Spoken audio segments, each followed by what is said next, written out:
Hi everybody. So before you dislike and unsubscribe, please listen to what I have to say. Now, first of all, I'm not saying student loans are something that everyone should do, and yeah, let's just go have parties and get as much student loans as we can. Student loans are an investment, and like any other investment, you have to make sure that you are putting in as little as you can and getting out as much as you can. So there's a few ways to do this that we're going to talk about. Before that though, I want to make sure you understand I'm not saying that this is fair. Is it fair that my parents were able to go to college for a lot less than, it cost me? I don't really think that's fair, but one thing I've learned about life is that, like anything else, it's the cards you're dealt. And for all of us at the moment, and over I'd say, what was it, last 20 years or so, college has become more expensive. That is the hand we're dealt. So we have to play that hand. And that's what we're kind of doing here with student loans, is figuring out how can we play our hand and come out ahead. So student loans are a tool like anything else. If you misuse that tool, it will hurt you. If you use it well, it can and probably will benefit you. So student loans are also in a way like alcohol, that if you do a ton of it, it's probably not going to end well no matter what, because the reward is limited, right? Let me give you an example. The amount of fun that you're going to have going out with your friends drinking, it might increase a little bit as you drink a little bit, but if you drink a ton, there's only so much fun that you can have. And at the end of the day, if you drink a ton, it's probably not going to end well for you, especially the next morning. So enough with the analogies. I want to go into a bit more specifics. What you need to do with student loans is plan what you're doing. So you can't just go in and say, I'm going to go to this really expensive school and I'm going to take out a ton of loans, do all 4 years. I don't really care what money I have to spend, because when you're young, it seems like, well, this is just money that's being given to me, YOLO, and I'll worry about it later, right? So that is not a good way to invest, right? And it's not a good way to do anything in general, although it can be kind of fun. So let's take you to the computer and I'm going to kind of show you what I mean by planning. Okay, so here we are, and as far as planning goes, this is where you should probably start. This is your, cost of college, and I'm looking at what I consider to be a good decision for a school if you live in Florida, as far as this is over 1 year and how much it's going to cost. Now, the biggest thing that you do need to look at is the tuition, because this is pretty much non-negotiable.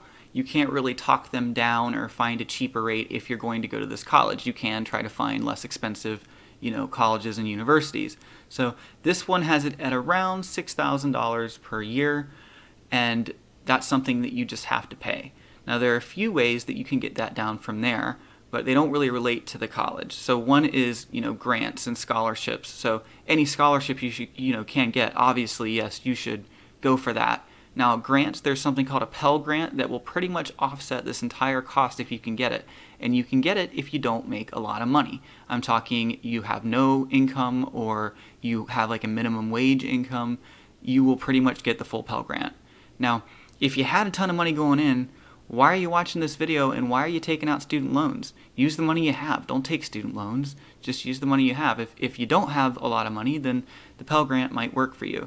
Now, then there is room and board. Now, a lot of people hear this and they don't really know what it means. So room is literally your rent, right? Now, one thing that you have to look at here is at a university, I think, UCF, I believe the first year or two, you do have to live on campus. So this may be more or less non-negotiable, but the second 2 years, and maybe the entire time at some other universities, you don't have to live on campus. You can live somewhere else. And generally you can find a cheaper price by just renting a 3 or 4 bedroom apartment with, other people, and really get that charge down to about, say, like $400, $500 a month in the Orlando area.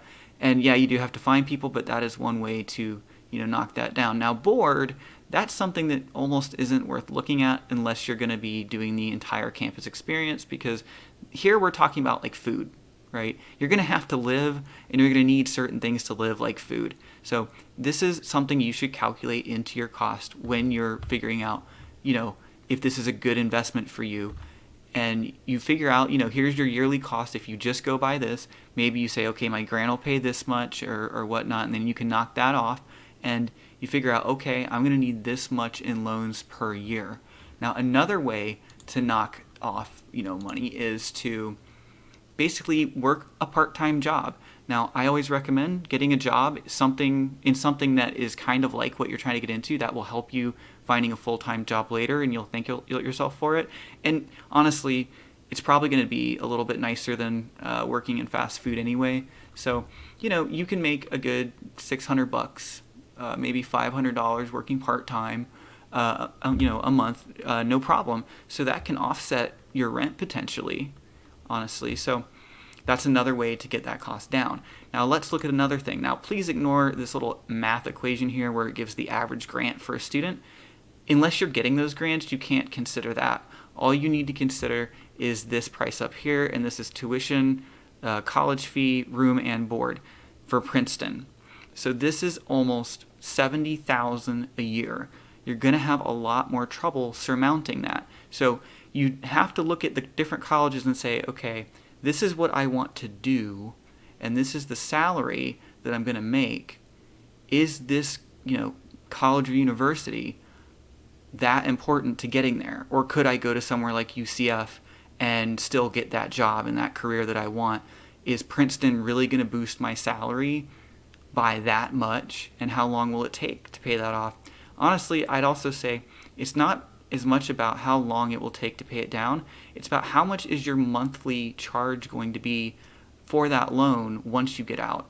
Because if you never pay it off, but you're making more year by year than you were before, I should say. So if you're making 40 grand more a year and you're paying, $10,000, right, a year, paying the loan down, and you can never pay it down, well, you still came out ahead even if you never pay it off, right?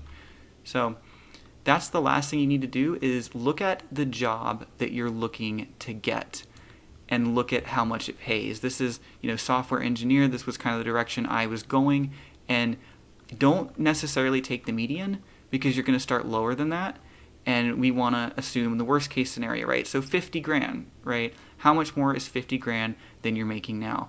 Well, if you're making 35 grand, that's 15 grand more a year.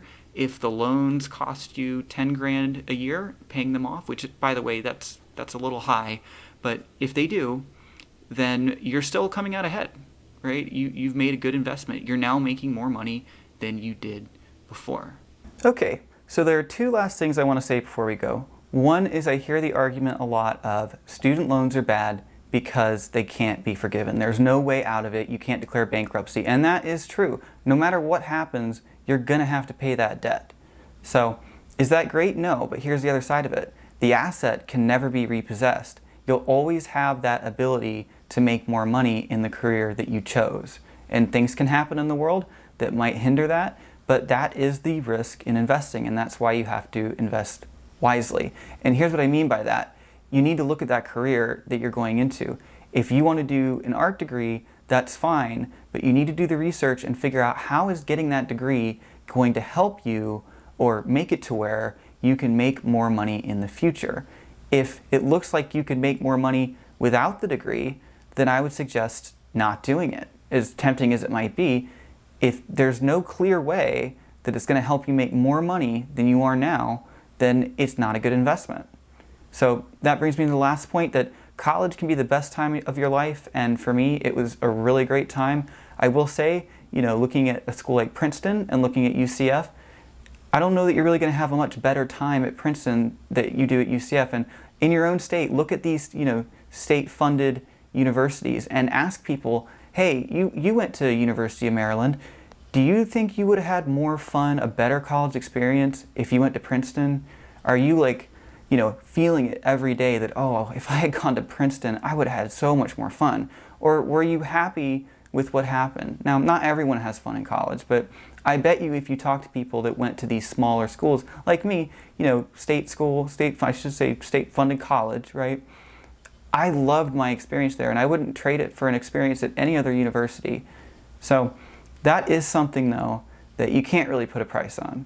And I get that makes it tempting, right? Especially when you're young. But I don't know if that experience is worth being in debt for a long period of time if you don't have a way to make more money with it.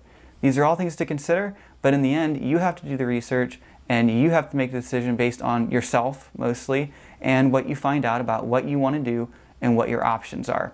The last thing I want to pitch is do the first 2 years at a community college. Yes, you lose a few years of that college experience, but you save a lot of money. If you look at how much a community college costs for the first 2 years, it's a lot less, and when you have that AA, most universities are going to let you continue the second 2 years in the degree that you've picked out. Now, I've done another video on that, and that goes more into it. So anyway, if you disagree with me, and I think that there are going to be a lot of people that do, that's okay, I get it. Instead of just hating on me or saying I'm unqualified to say this or anything like that, please tell me why you disagree with me. I'm okay with you giving me dislikes, but if you do, tell me why you think that I'm wrong.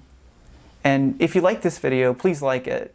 And subscribe to my channel if you really liked it. Okay? So have a good night.